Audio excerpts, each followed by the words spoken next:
All right, let's go back to the phones. A lot of people want to get on today at 617-830-4750.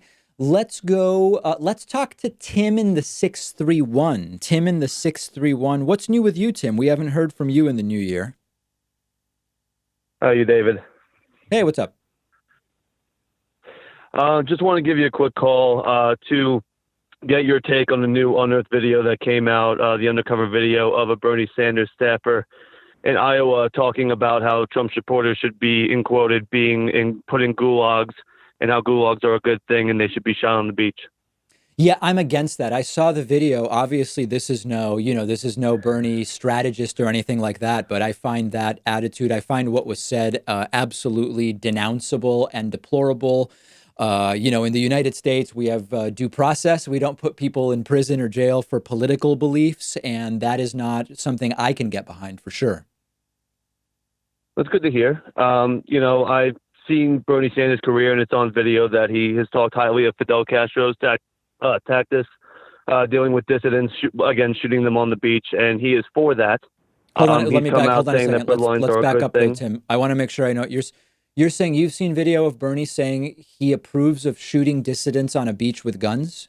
No. Oh. I said that he promotes Fidel Castro and the Castro family in their climb to power. Oh, I haven't heard Bernie ever do that. I can't. Things. I'm not saying that's not something he said. I'm just saying that I'm not aware of him having said that. Okay, well, just to date it, there are interviews back in the 1980s. Anyone can look them up. And there's also him stating that breadlines are a good thing. You know, people either die in the streets or are rich, which isn't realistically plausible. Sorry, hold on, Tim. I don't don't mean to keep interrupting you, Tim, but you're talking so quickly that I want to make sure. Did you just say Bernie said that he's fine with people either being rich or dying in the streets? No, the first part again. I said he was fine. He likes breadlines. He thinks breadlines are a good thing, quote unquote. Okay, I've never seen him say that. I don't know what the source of that is. No, if you type in YouTube and it's not censored yet, Bernie Sanders states that breadlines are a good thing. Quote, who would censor that? What do you mean in censor? the 1980s interview? I'm talking about YouTube and Google algorithms. They would censor the video, or they would. When you're hold on, you're saying that YouTube no, they censor search. Hold on a second, Tim. I'm trying to understand. You're saying YouTube would make the video not findable, or they would delete the video?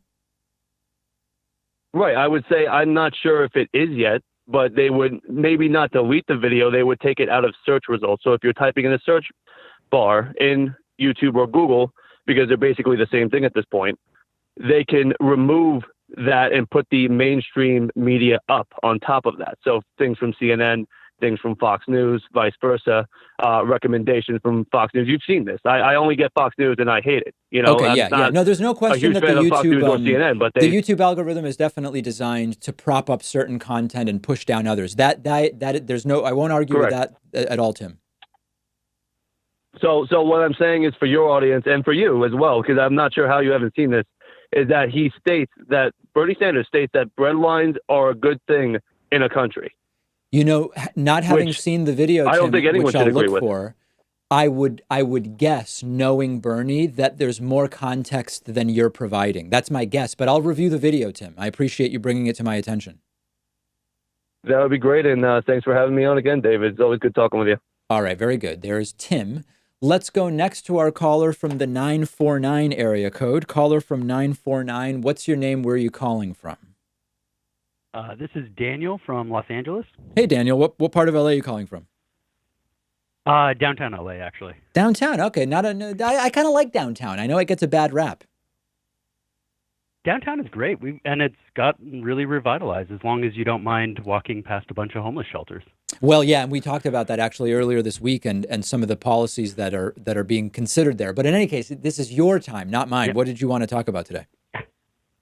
Well, I did want to touch on the previous caller's little conversation about the breadlines comment. Yeah. The context that you were looking for is that he was saying in other countries, people don't line up for food. The rich get the food and the poor starve to death. So versus starving to death, breadlines are a good thing. I see. Okay. Well, that is relevant context, I would say. Having to wait in line for bread seems better than starving to death. Most definitely. The thing I wanted to touch bases on is there's all this trial going on with Trump, the impeachment, and there are a lot of officials who are getting involved and basically just blocking things and trying to make it so there are no witnesses, there's no evidence reviewed, or anything like that. Right.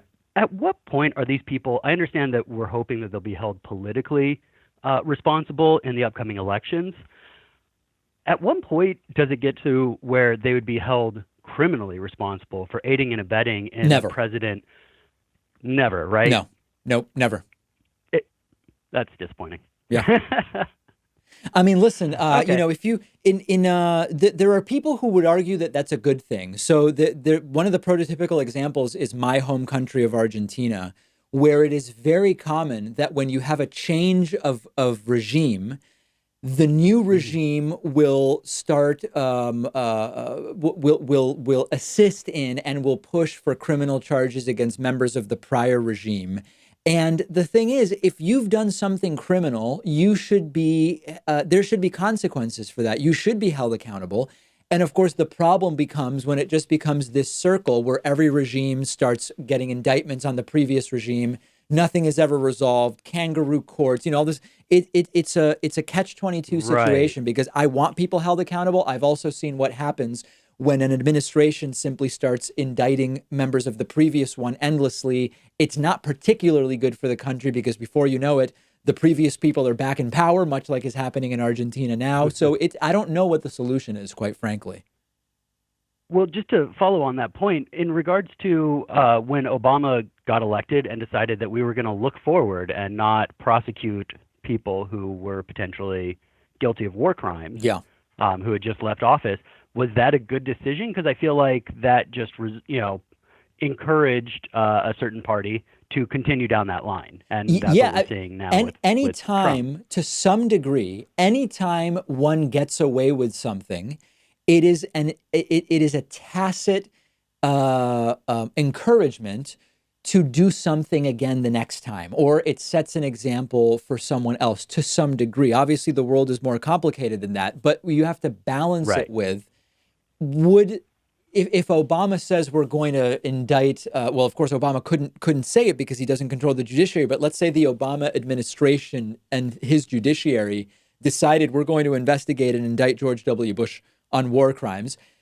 If it's the right thing in many cases, but what happens in the United States to the fabric of the relationship between all of these different branches, I'm not saying it wouldn't be warranted, but where would we be today if that had been done? Because, you know, is Bush going to go to prison for that? Of course not. So what do we really achieve by doing it? I don't know. I want people held accountable, but I know that's not the way they're going to be. Right. Well, that's a good point. Well, thank you for your time today, David. All right, Daniel, great to hear from you. Appreciate it.